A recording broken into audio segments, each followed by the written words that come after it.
সামনে কিন্তু রমজান মাস আসতেছে, বর্তমানে শাবান মাস চলতেছে। এখন যদি ফিরে না আসি কবেই বা ফিরে আসব? এই রহমতের মাস, বরকতের মাস চলে যাচ্ছে। এখন থেকে তওবা করা দরকার।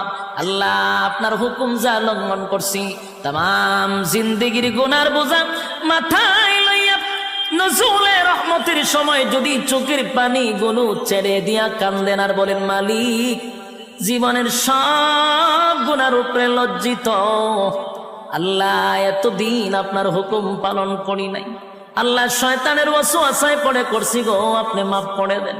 চোখের পানিগুলো ছেড়ে দিয়া যদি আল্লাহর দরবারে আপনি দরখাস্ত করেন, আমার আল্লাহ বলেন, বান্দারে যৌবনকালে যদি একবার ডাক দেস, আমি 70 বার বান্দা তোর ডাকে জবাব দিই। যুবক ভাইরা, ক্বালু লাম নাকু মিনাল মুসলিমিন,